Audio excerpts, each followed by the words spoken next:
പ്രിയമുള്ളവരെ, ഏവർക്കും ഹാജാസ് ക്ലാസ്സസിലേക്ക് ഹൃദ്യമായ ഹാർദമായ സ്വാഗതം. കറണ്ട് അഫേഴ്സ് 2026 ഏറ്റവും പ്രധാനപ്പെട്ട ചില ഫാക്റ്റുകളാണ് ഇന്ന് ഞാൻ ക്ലാസ്സിൽ കൊണ്ടുവന്നിട്ടുള്ളത്. എല്ലാം നല്ല മുട്ടായി ആയിട്ടുള്ള പോയിന്റുകളാണ്. നന്നായിട്ട് പഠിക്കണേടാ. ഈ ഒരു ക്ലാസ്സിൽ ഉള്ള പോയിന്റുകളിൽ ഒരു 2 ക്വസ്റ്റ്യൻ എങ്കിലും വരാനിരിക്കുന്ന PSC പരീക്ഷകളിൽ ചോദിക്കും, തീർച്ചയായും ചോദിക്കും. ഒന്നാമത്തെ ഫാക്റ്റിലേക്ക് നമുക്ക് കടക്കാം. ഒന്നാമത്തെ ചോദ്യം ഇങ്ങനെയാണ്: 2025 ഇന്ദിരാഗാന്ധി സമാധാന പുരസ്കാരം നേടിയത് ആരാണ്?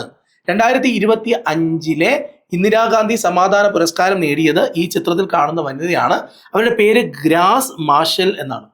മൊസംബിക്കിലെ മനുഷ്യാവകാശ പ്രവർത്തകയാണ്, വിദ്യാഭ്യാസ മന്ത്രിയാണ്. അദ്ദേഹം വിദ്യാഭ്യാസ മന്ത്രി ആയിരുന്നു. വിദ്യാഭ്യാസം, അതുപോലെ ആരോഗ്യ, പോഷണം, സാമ്പത്തിക ശാക്തീകരണം, ദുരിത സാഹചര്യങ്ങളിലെ മാനുഷിക സേവനം തുടങ്ങിയ മേഖലകളിലെ പ്രവർത്തനങ്ങളെ മാനിച്ചുകൊണ്ടാണ് ഇന്ദിരാഗാന്ധി സമാധാന പുരസ്കാരം 2025 ഇവരെ തേടിയെത്തിയത്. അവരുടെ പേര് ഗ്രാസ് മാർഷൽ എന്നാണ്. ഓക്കെ, ക്ലിയർ ആണോ? 1 കോടി രൂപയും അതിനോടൊപ്പം പ്രശസ്തി പത്രവും അടങ്ങുന്നതാണ് സമ്മാനം. 1 കോടി രൂപ കിട്ടി, അതിനോടൊപ്പം പ്രശസ്തി പത്രവും കിട്ടി. ക്ലിയർ ആണേ? അപ്പോൾ വളരെ പ്രധാനപ്പെട്ട ഒരു പോയിന്റിലൂടെയാണ് നമ്മൾ ഇന്ന് കറണ്ട് അഫയേഴ്സ് ക്ലാസ് സ്റ്റാർട്ട് ചെയ്തത്. 2025 ഇന്ദിരാഗാന്ധി സമാധാന പുരസ്കാരം ആർക്കാണ്? ഗ്രാസ് മാർഷലിനാണ്. ക്ലിയർ അല്ലേ? നന്നായിട്ട് പഠിച്ചല്ലോ. ഓക്കെ, എടാ നമുക്ക് രണ്ടാമത്തെ ചോദ്യത്തിലേക്ക് പോകാം. 2026 വേൾഡ് ഡിഫൻസ് ഷോ നടന്ന സ്ഥലം എവിടെയാണ്? ഉത്തരം പറയണം. റിയാദിലാണ്, സൗദി അറേബ്യയിലെ റിയാദിലാണ് എന്ത് നടന്നത്? വേൾഡ് ഡിഫൻസ് ഷോ നടന്നത് 2026. ഇനി നമ്മൾ പഠിക്കേണ്ടത് ഫെബ്രുവരി 8 മുതൽ, കഴിഞ്ഞ ഫെബ്രുവരി 8 മുതൽ 12 വരെയാണ് വേൾഡ് ഡിഫൻസ് ഷോ നടന്നത് റിയാദിൽ വെച്ച്, സൗദി അറേബ്യയിൽ വെച്ചിട്ട്. ടാങ്കുകൾ, അതേപോലെ ആർട്ടറി ഗണ്ണുകൾ, മിസൈലുകൾ, റഡാറുകൾ ഇതെല്ലാം പ്രദർശിപ്പിക്കുന്ന ഒരു വലിയ ലോകത്തിലെ ഏറ്റവും പ്രധാനപ്പെട്ട ഒരു ഷോ കൂടിയായിരുന്നു വേൾഡ് ഡിഫൻസ് ഷോ നടന്ന സ്ഥലം സൗദി അറേബ്യയാണ്. സൗദി അറേബ്യയിലെ റിയാദിലാണ് ഇങ്ങനെ ഒരു ഷോ നടന്നത്. ഇനി നമുക്ക് അടുത്ത പോയിന്റിലേക്ക് വരാം. സർക്കാർ മേഖലയിലുള്ള രാജ്യത്തെ ആദ്യത്തെ അവയവമാറ്റ ആശുപത്രി ആരംഭിക്കുന്നത് എവിടെയാണെന്ന് ചോദിച്ചാൽ പറയണം, അത് കോഴിക്കോടാണ്.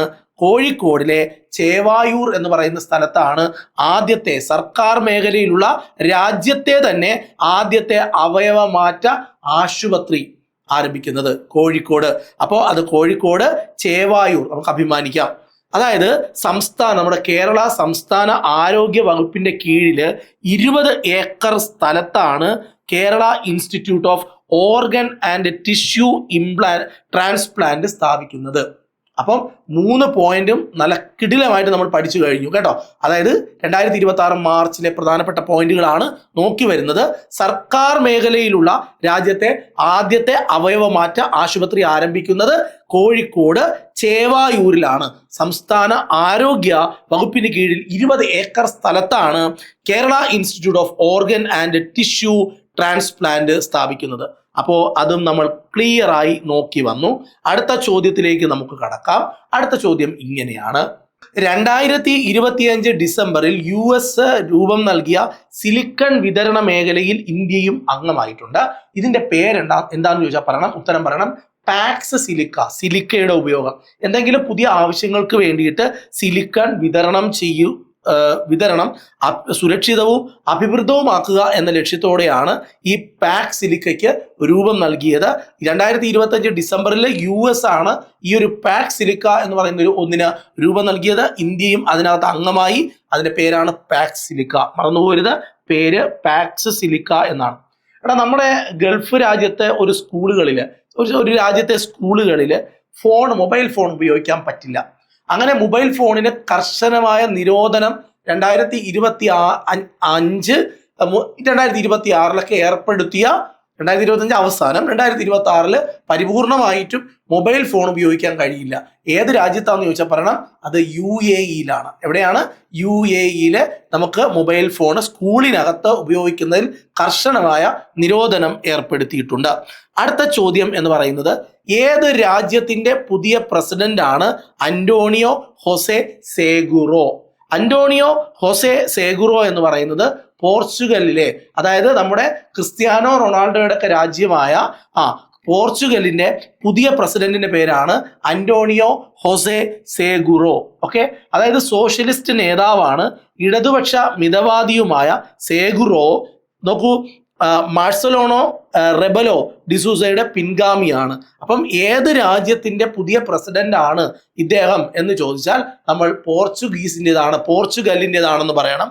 പോർച്ചുഗലിലെ പ്രസിഡന്റിന്റെ പേരാണ് അന്റോണിയോ ഹോസെ സേഗുറോ. ക്ലിയർ ആണ്.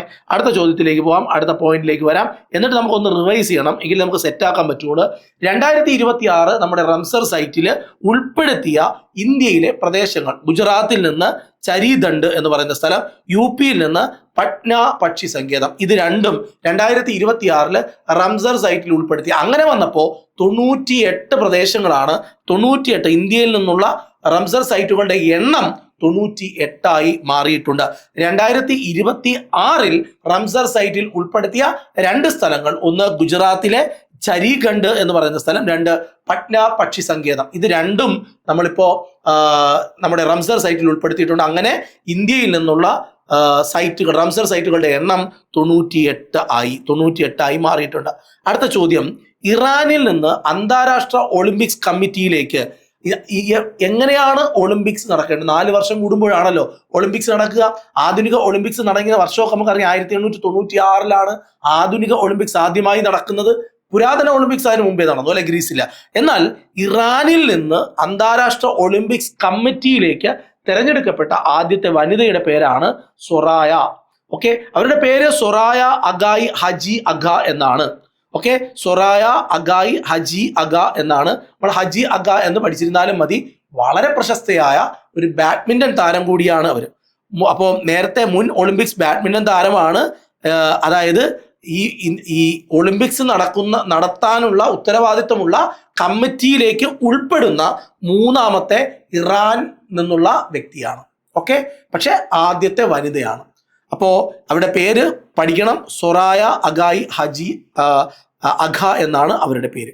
ക്ലിയർ ആണ്, നന്നായിട്ട് പഠിച്ചെടുക്കുക. കേന്ദ്ര ആഭ്യന്തര മന്ത്രാലയത്തിന്റെ 2025 സർവേ പ്രകാരം സംസ്ഥാനത്തെ ഏറ്റവും മികച്ച പോലീസ് സ്റ്റേഷനായി തിരഞ്ഞെടുക്കപ്പെട്ടത് എവിടെയാണെന്ന് ചോദിച്ചാൽ കണ്ണൂര് ഇരിട്ടി എന്ന് പറയുന്ന പോലീസ് സ്റ്റേഷൻ ഏറ്റവും മികച്ച പോലീസ് സ്റ്റേഷനായി തിരഞ്ഞെടുക്കപ്പെട്ടത്. കേന്ദ്ര ആഭ്യന്തര മന്ത്രാലയത്തിന്റെ 2025 സർവേ പ്രകാരം സംസ്ഥാനത്തെ ഏറ്റവും മികച്ച പോലീസ് സ്റ്റേഷൻ കണ്ണൂരിലെ ഇരിട്ടി എന്ന് പറയുന്ന സ്ഥലത്തെ പോലീസ് സ്റ്റേഷനാണ്. ദേശീയ തലത്തിൽ മികച്ച 10 പോലീസ് സ്റ്റേഷനുകളിൽ ഒന്നായിട്ടും ഈ ഒരു പോലീസ് സ്റ്റേഷനെ തെരഞ്ഞെടുക്കപ്പെട്ടിട്ടുണ്ട്. അഭിമാനിക്കാവുന്ന ഒരു കാര്യം തന്നെയാണ്. അടുത്ത പോയിന്റിലേക്ക് നമ്മൾ വരുന്നു. നമ്മുടെ ദേശീയ ഗീതമായ വന്ദേ മാതരം അടുത്തിടെ ഭയങ്കരമായി വാർത്താ പ്രാധാന്യം നേടി. നമ്മൾ പത്രങ്ങളിലൂടെയൊക്കെ കണ്ടതാണ്. ഒരുപാട് വിവാദങ്ങളൊക്കെ ഉണ്ടായി. അതിന്റെ ആലാപനത്തിന് എന്താണ് അത് ഒരു വാർത്താ പ്രാധാന്യം നേടാനുള്ള കാരണം എന്ന് ചോദിച്ചാൽ, ഈ നമ്മുടെ ദേശീയ ഗീതമായ വന്ദേ മാതരം ആലപിക്കുന്നതിനുള്ള കുറച്ച് മാർഗനിർദ്ദേശങ്ങൾ നൽകി എന്നതിലൂടെയാണ് വാർത്താ പ്രാധാന്യം നേടിയത്. അതായത് നമ്മുടെ ദേശീയ ഗീതമായ വന്ദേ മാതരവും അതേപോലെ തന്നെ ദേശീയ ഗാനമായ ജനഗണമനയും ആലപിക്കേണ്ടി വരുന്ന ചടങ്ങുകളിൽ ആദ്യം ആലപിക്കേണ്ടത് വന്ദേ മാതരം. ഇതാണ് പുതിയ മാർഗരേഖ. വന്ദേ മാതരത്തിന്റെ ആദ്യ ഭാഗം മാത്രമല്ല, അത് ഇതുവരെ നമ്മൾ ഒഴിവാക്കപ്പെട്ടിരുന്ന വരികളുണ്ട്. അതും കൂടി 6 ഖണ്ഡികകളും ആലപിക്കണം, നിർബന്ധമായിട്ടും ആലപിക്കണം. 3 മിനിറ്റ് 10 സെക്കൻഡാണ് ഇത് ആലപിക്കാൻ വേണ്ട സമയം. അപ്പോൾ വന്ദേ മാതരം ആലപിച്ചിട്ടേ നമ്മൾ ജനഗണമന ആലപിക്കാവൂ എന്നത് ഒരു മാർഗനിർദ്ദേശം കൊണ്ടുവന്നിട്ടുണ്ടായിരുന്നു. അത് നമ്മുടെ ബങ്കിം ചന്ദ്ര ചാറ്റർജിയാണ് വന്ദേ മാതരം രചിച്ച വന്ദേ മാതരം.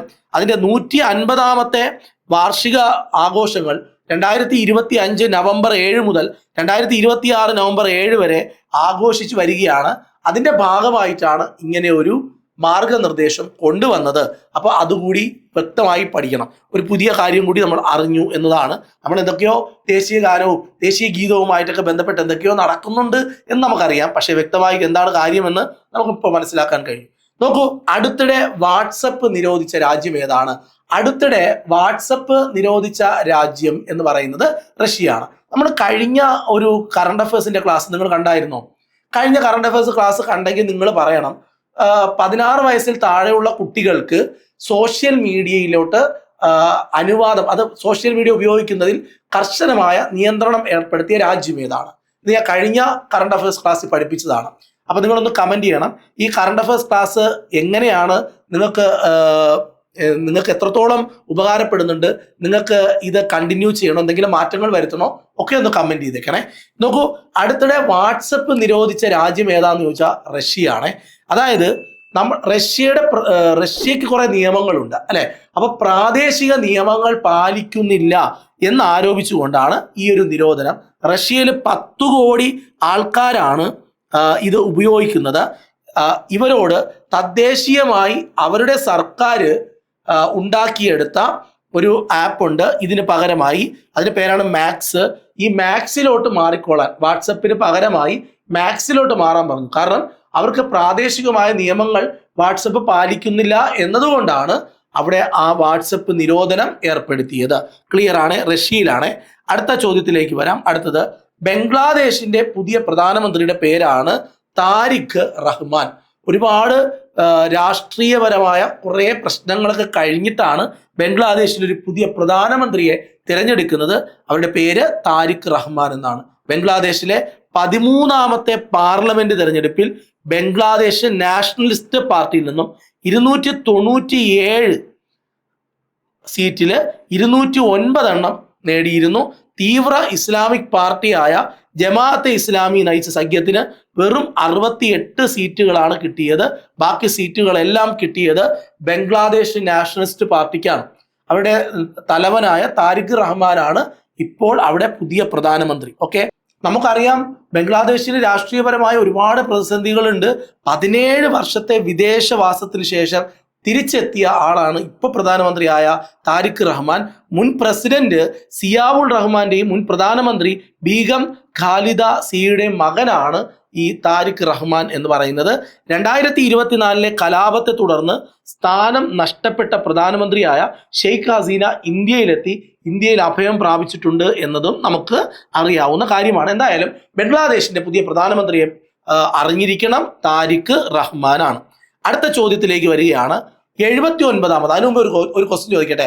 16 വയസ്സിൽ താഴെയുള്ള കുട്ടികൾക്ക് സോഷ്യൽ മീഡിയ ഉപയോഗം കർശനമായി നിരോധിക്ക ഒരു ഇന്ത്യൻ സംസ്ഥാനമുണ്ട്. അതായത് അത് അവർക്ക് 16 വയസ്സിൽ താഴെയുള്ള കുട്ടികൾക്ക് എന്താ പറയുക, സോഷ്യൽ മീഡിയയിൽ വിലക്ക് ഏർപ്പെടുത്തിയ ഒരു സംസ്ഥാനം നമ്മുടെ ഇന്ത്യയിലുണ്ട്. അതും ഈ റീസെന്റ് ആയിട്ട് വന്നൊരു പോയിന്റാണ്. നിങ്ങൾക്ക് കമന്റ് ചെയ്യാം കേട്ടോ. അടുത്തത്, ഞാൻ എന്നിട്ട് അതിൽ മറുപടി ഞാൻ കമന്റിൽ ഞാൻ എന്തായാലും റിപ്ലൈ തരാം. അടുത്ത ചോദ്യം, 79ാമത് സന്തോഷ് ട്രോഫി കിരീടം നേടിയത്, ഫുട്ബോൾ കിരീടം നേടിയത് ആരാന്ന് ചോദിച്ചാൽ സർവീസസ് ആണ്. അസമിലെ ദാക്കുവാഖാന സ്റ്റേഡിയത്തിലാണ് മത്സരം നടന്നത്. ഫൈനലിൽ നമ്മുടെ കൊച്ചു കേരളത്തെയാണ് സർവീസസ് തോൽപ്പിച്ചത്. സർവീസസിന്റെ 8ാമത്തെ കിരീടമാണ്.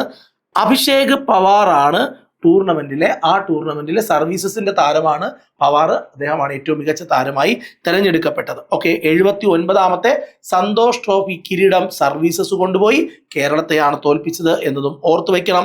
10ാമത്തെ 2020 വേൾഡ് കപ്പ്, ആ വേൾഡ് കപ്പ് ജയിച്ചത് ആരാണ്? നമ്മുടെ ഇന്ത്യയാണ് അല്ലെ.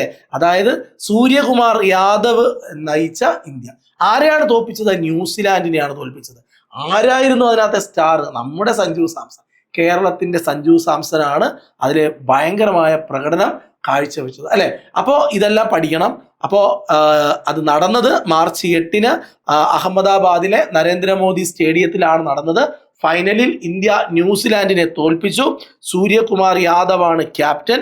ഫൈനലിൽ ഇന്ത്യ ന്യൂസിലാൻഡിനെയാണ് തോൽപ്പിച്ചത്. ഈ പോയിന്റ് എല്ലാം നമ്മൾ ഓർത്തു വെക്കണം. ആ കളിയൊക്കെ നമ്മൾ കണ്ടതുകൂടിയാണ്. ഇനി തുടർച്ചയായി 2020 ലോകകപ്പ്, കഴിഞ്ഞ പ്രാവശ്യവും ഇന്ത്യ തന്നെയാണ് ആ ട്രോഫി നേടിയത്. സൂര്യകുമാർ യാദവ് ആയിരുന്നു ക്യാപ്റ്റൻ. സിംബാബ്വേയിലെ ഹരാരയിൽ നടന്ന അണ്ടർ-19 വേൾഡ് കപ്പും ഇത്തവണ ഇന്ത്യക്ക് കിട്ടി. ഫൈനലിൽ ഇന്ത്യ ഇംഗ്ലണ്ടിനെയാണ് തോൽപ്പിച്ചത്. അവിടെ ക്യാപ്റ്റൻ ആരായിരുന്നു ചോദിച്ചു കഴിഞ്ഞാൽ ആയുഷ് മാത്രയാണ്. ഓക്കെ, അപ്പൊ അതൊക്കെ ഒന്ന് ഓർത്ത് വെച്ചേക്കണേ. ഇനി അടുത്ത ചോദ്യം, എത്രാമത് മാരമൺ കൺവെൻഷനാണ് പമ്പാ നദിയിലെ മാരമൺ മണൽപ്പുറത്ത് ഫെബ്രുവരി 8-ാം തീയതി മുതൽ 15-ാം തീയതി വരെ നടക്കുന്നത്? എത്രാമത്തെ മാരമൺ കൺവെൻഷനാണ്? ഉത്തരം പറയണം. 131ാമത്തെ. എത്രാമത്തെ മാരമൺ കൺവെൻഷനാണ് 2026 ഫെബ്രുവരി 8 മുതൽ 15 വരെ നടന്നത് എന്ന് ചോദിച്ചാൽ ഉത്തരം 131. നമുക്ക് എല്ലാ പോയിന്റുകളും ഒരിക്കൽ കൂടി നോക്കി വരാം. 2025 ഇന്ദിരാഗാന്ധി സമാധാന പുരസ്കാരം നേടിയത് ആരാണ്? ഉത്തരം ഗ്രാസ് മാർഷൽ. മൊസംബിക്കിലെ മനുഷ്യാവകാശ പ്രവർത്തകയായ മുൻ വിദ്യാഭ്യാസ മന്ത്രി കൂടിയായ വ്യക്തിയെയാണ് നമുക്ക് ചിത്രത്തിൽ കാണാൻ കഴിയുന്നത്. എന്നാൽ രണ്ടാമത്തെ ചോദ്യം എന്ന് പറയുന്നത് 2026 വേൾഡ് ഡിഫൻസ് ഷോ നടന്നത് എവിടെയാണ് എന്ന് ചോദിച്ചാൽ ഉത്തരം അത് സൗദി അറേബ്യയിലെ റിയാദിലാണ്. ഫെബ്രുവരി 8 മുതൽ 12 വരെയാണ് ഇങ്ങനെ ഒരു ഷോ നടന്നത്. നമ്മുടെ ഇന്ത്യയും പങ്കെടുത്തിട്ടുണ്ടായിരുന്നു. സർക്കാർ മേഖലയിലുള്ള രാജ്യത്തെ ആദ്യത്തെ അവയവമാറ്റ ആശുപത്രി ആരംഭിക്കുന്നത് എവിടെയാണ്? ഉത്തരം കോഴിക്കോട് ചേവായൂരിൽ ആണ്. ചേവായൂര്. 2025 ഡിസംബറിൽ US രൂപം നൽകിയ സിലിക്കൺ വിതരണ ശൃംഖലയിൽ നമ്മുടെ രാജ്യവും അംഗമായി. ആ ഒരു സംരംഭത്തിന്റെ പേരാണ് പാക്സിലിക്ക എന്ന. എന്നാൽ ഏത് ഗൾഫ് രാജ്യത്താണ് സ്കൂളുകളിൽ മൊബൈൽ ഫോൺ ഉപയോഗിക്കുന്നതിന് കർശനമായ നിരോധനം ഏർപ്പെടുത്തിയത്? ഉത്തരം UAE. ഏത് രാജ്യത്തെ പുതിയ പ്രസിഡന്റ് ആണ് അന്റോണിയോ ഹോസെ സേഗുവോ എന്ന് ചോദിച്ചാൽ ഉത്തരം പറയണം നമ്മുടെ ക്രിസ്ത്യാനോ റൊണാൾഡോയുടെ രാജ്യമായ പോർച്ചുഗലാണ്. 2026 റംസാർ സൈറ്റിൽ ഉൾപ്പെട്ട 2 പ്രധാനപ്പെട്ട സ്ഥലങ്ങളാണൊന്ന് ഗുജറാത്തിലെ ചരീദണ്ഡ്, അതുപോലെ പട്ന പക്ഷി സങ്കേതം UP-യില്. അങ്ങനെ നമ്മുടെ റംസാർ സൈറ്റുകളുടെ എണ്ണം 98 ആയിട്ടുണ്ട്. ഇറാനിൽ നിന്ന് അന്താരാഷ്ട്ര ഒളിമ്പിക്സ് കമ്മിറ്റിയിലേക്ക് തിരഞ്ഞെടുക്കപ്പെട്ട ഇറാനിൽ നിന്നുള്ള ആദ്യത്തെ വനിതയുടെ പേരാണ് സൊറായ അഗായ് ഹജി അഗ എന്ന്. അതായത് ബാഡ്മിന്റൺ താരമാണ്, ഒളിമ്പിക്സിലെ ബാഡ്മിന്റൺ താരമാണ് ഇറാനിൽ നിന്നും. കേന്ദ്ര ആഭ്യന്തര മന്ത്രാലയത്തിന്റെ 2025 സർവേ പ്രകാരം സംസ്ഥാനത്തെ ഏറ്റവും മികച്ച പോലീസ് സ്റ്റേഷനായി തിരഞ്ഞെടുക്കപ്പെട്ടത് കണ്ണൂരിലെ ഇരിട്ടി പോലീസ് സ്റ്റേഷൻ ആണ്. എന്നാൽ ദേശീയ തലത്തിലെ ഏറ്റവും മികച്ച 10 പോലീസ് സ്റ്റേഷനുകളിൽ ഇരിട്ടി പോലീസ് സ്റ്റേഷൻ ഉണ്ട് എന്നതും ശ്രദ്ധേയമാണ്. ദേശീയ ഗീതമായ വന്ദേ മാതരം അടുത്തിടെ വാർത്താ പ്രാധാന്യം നേടിയ ഒന്നാണ്. എങ്ങനെയാണ് എന്ന് ചോദിച്ചാൽ ഈ വന്ദേ മാതരം പാടുന്നതിൽ, അത് ആലപിക്കുന്നതിൽ പുതിയ മാർഗനിർദ്ദേശങ്ങൾ പ്രഖ്യാപിച്ചു. വന്ദേ മാതരവും ജനഗണമനയും ഒരുമിച്ച് ഒരു വേദിയിൽ ആലപിക്കേണ്ടി വന്നാൽ ആദ്യം ആലപിക്കേണ്ടത് വന്ദേ മാതരം ആണെന്നും വന്ദേ മാതരത്തിന്റെ നിഷ്ഠമായ വരികളല്ല മുഴുവനും അത് ആലപിക്കണമെന്നും 3 മിനിറ്റ് 10 സെക്കൻഡ് ആണ് അത് ആലപിക്കേണ്ട സമയം എന്നുമൊക്കെയാണ് പുതിയ മാർഗനിർദ്ദേശങ്ങൾ. അടുത്തിടെ വാട്സപ്പിന് നിരോധനം ഏർപ്പെടുത്തിയ രാജ്യം റഷ്യയാണ്. അവരുടെ പ്രാദേശിക നിയമങ്ങൾ പാലിക്കുന്നില്ല എന്ന കാരണം പറഞ്ഞുകൊണ്ട്. അടുത്ത ചോദ്യം, ബംഗ്ലാദേശിന്റെ പുതിയ പ്രധാനമന്ത്രി ആരാണ്? ഉത്തരം താരിഖ് റഹ്മാൻ ആണ്. ബംഗ്ലാദേശിന്റെ പുതിയ പ്രധാനമന്ത്രി പാർട്ടി ബംഗ്ലാദേശ് നാഷണൽ പാർട്ടി ആണ്. ശ്രദ്ധിക്കേണ്ടത് 79ാമത്തെ സന്തോഷ് ട്രോഫി ഫുട്ബോളിലെ ജേതാക്കൾ സർവീസസ് ആണ്. കേരളത്തെയാണ് തോൽപ്പിച്ചത്. എന്നാൽ 10ാമത്തെ 2020 വേൾഡ് കപ്പ് ക്രിക്കറ്റ് ഇത്തവണ ഇന്ത്യക്ക്, കഴിഞ്ഞ തവണയും ഇന്ത്യക്ക് സൂര്യകുമാർ യാദവ് ആണ് ഇവിടെ ക്യാപ്റ്റനായത്. ഇതാ ശ്രദ്ധിക്കേണ്ടത്, സഞ്ജു സാംസന്റെ ചിറകിലേറിയാണ് ഇന്ത്യ ഇത്തവണ കപ്പ് നേടിയത് എന്നത് ശ്രദ്ധേയമാണ്. അടുത്ത ചോദ്യത്തിലേക്ക്, എത്രാമത്തെ മാരമൺ കൺവെൻഷനാണ് പമ്പാ നദിയുടെ തീരം സാക്ഷ്യം വഹിക്കുന്നത്? ഫെബ്രുവരി 8 മുതൽ 15 വരെ അവിടെ നടന്നു 131ാമത്തെ മാരമൺ കൺവെൻഷൻ. പ്രിയ ഉദ്യോഗാർത്ഥികൾ ശ്രദ്ധിക്കുക, ഹാജാസ് ക്ലാസ്സസിലെ ഏറ്റവും ക്വാളിറ്റിയുള്ള ക്ലാസ്സുകളിൽ എനിക്ക് നിങ്ങളോട് പറയേണ്ടത്, ഹാജാസ് ക്ലാസ്സസ് LP UP ക്ലാസ്സിന് വേണ്ടി മാത്രമല്ല, ഈ വരാനിരിക്കുന്ന LDCയിലും ഏറ്റവും കൂടുതൽ ഉദ്യോഗാർത്ഥികളെ ഏറ്റവും നല്ല ക്ലാസ്സുകൾ നൽകിക്കൊണ്ട് അവരെ 1ാം റാങ്കിലേക്ക് തയ്യാറെടുപ്പിക്കാൻ ഞങ്ങൾ എല്ലാ ക്ലാസ്സുകളും റീലോഡ് ചെയ്ത് കഴിഞ്ഞിട്ടുണ്ട്. നിങ്ങൾക്കറിയാം, ഒരു കാലത്ത് 2018 മുതൽ 2019, 2020 കാലഘട്ടങ്ങളിൽ മാത്സിനും സയൻസിനും ഏറ്റവും കൂടുതൽ ഉദ്യോഗാർത്ഥികളുടെ അത്താണിയായിരുന്ന, ഏറ്റവും കൂടുതൽ ആൾക്കാർ ആശ്രയിച്ചിരുന്ന ഒരു ചാനലാണ് നമ്മൾ. അടുത്ത ദിവസങ്ങളിൽ തന്നെ നമ്മുടെ മാത്സ് ക്ലാസ്സുകൾ ടോപ്പിക് വൈസായി നമ്മൾ എന്ത് ചെയ്യുന്നുണ്ട്, അപ്ലോഡ് ചെയ്യുന്നുണ്ട്. സയൻസ് ക്ലാസ് ഓൾറെഡി അപ്ലോഡ് ചെയ്ത് കഴിഞ്ഞു. വൈറ്റമിൻസിന്റെ ക്ലാസ് വന്നിട്ടുണ്ട്. മെറ്റൽസിന്റെ ക്ലാസ് നമ്മൾ അപ്ലോഡ് ചെയ്തിട്ടുണ്ട്. അതേപോലെ നമ്മൾ ഏത് ടോപ്പിക് കംപ്ലീറ്റ് ചെയ്തു? ബയോളജിയിലെ എൻഡോക്രൈൻ സിസ്റ്റം കംപ്ലീറ്റ് ചെയ്തിട്ടുണ്ട്. ഇനി ഈ ക്ലാസ്സുകളൊക്കെ കാണണമെങ്കിൽ താഴെ ഡിസ്ക്രിപ്ഷൻ ബോക്സിൽ ഞാൻ പ്ലേലിസ്റ്റിന്റെ ലിങ്ക് കൊടുത്തിട്ടുണ്ട്. അവിടെ പോയാൽ നിങ്ങൾക്ക് ക്ലാസ് കാണാൻ കഴിയും. അപ്പോൾ കൂടെ ഉണ്ടാവണം. ഒരു റിക്വസ്റ്റ് കൂടി, നമ്മുടെ PYQ സെഷൻ നിങ്ങൾ എല്ലാവരും എടുക്കണം. അതിന് ഇപ്പോൾ നമുക്കൊരു ഓഫർ ഉണ്ട്, 399 ഉള്ളു. കാരണം അതിന്റെ ഓഫർ, അതിന്റെ ഒറിജിനൽ പ്രൈസ് ഒക്കെ ആയിട്ട് നിങ്ങൾ ഓടിക്കളയും. അതുകൊണ്ട് 399 രൂപയുള്ള ആ GST കൂടെ ചേർത്ത് 412 രൂപ വേർത്താണ്. നിങ്ങൾക്ക് 1 വർഷത്തെ വാലിഡിറ്റി ഉണ്ടാവും. അത് കഴിഞ്ഞാൽ നമുക്ക് എക്സ്റ്റെൻഡ് ചെയ്യാവുന്നതേ ഉള്ളൂ. പക്ഷെ നിങ്ങൾ എടുക്കാതിരിക്കരുത്. 2025, 24, 23 വർഷങ്ങളിലെ ചോദ്യങ്ങൾ, അത് റിലേറ്റ് ചെയ്ത് വരുന്ന സാധാരണ റാങ്ക് ഫയലുകളിൽ നിന്നൊക്കെ കാണാൻ കഴിയാത്ത അത്രയും ഫാക്റ്റുകളും കൂടി ഉൾപ്പെടുത്തിക്കൊണ്ടുള്ള ക്ലാസ് ആയിരിക്കും. ഓക്കെ, അത് നിങ്ങൾ എന്ത് ചെയ്യണം, നിർബന്ധമായും അത് എടുക്കണം. ഞാൻ നിർബന്ധിച്ച് പറയുന്നത് അതാണ്. വേറെ എല്ലാ ബാച്ചസും ഉണ്ട്, CPO ഉണ്ട്, WCPO ഉണ്ട്, ബീറ്റ് ഫോറസ്റ്റ് ഉണ്ട്, എല്ലാ ക്ലാസ്സുകളും നമ്മൾ വന്നിട്ടുണ്ട്. പിന്നെ ഒരു വലിയ സന്തോഷ വാർത്ത, നമ്മൾ സ്കൂൾ ക്ലാസ്സിലൂടെയൊക്കെ എക്സ്റ്റെൻഡ് ചെയ്യുകയാണ്. +1, +2 ക്ലാസ്സുകളുടെ ഫിസിക്സ്, കെമിസ്ട്രി, ബയോളജി, അതേപോലെ മാത്സ്. ഓക്കെ, ഇതെല്ലാം നമ്മൾ ക്ലാസ്സുകൾ റെഡി ആയിക്കൊണ്ടിരിക്കുകയാണ്. അതുപോലെ കുട്ടികൾക്ക് വേണ്ടി 10ാം ക്ലാസ്, 8ാം ക്ലാസ്, 9ാം ക്ലാസ്സിൻ്റെയൊക്കെ ക്ലാസ്സുകളുടെയൊക്കെ ആപ്പിന്റെ പണി നടന്നുകൊണ്ടിരിക്കുകയാണ്. ഉടൻ തന്നെ നമ്മൾ ആ ക്ലാസ്സുകളൊക്കെ നിങ്ങളുടെ മുന്നിലേക്ക് എത്തിക്കും. അപ്പോൾ നമുക്ക് വീണ്ടും കാണാം. Bye bye.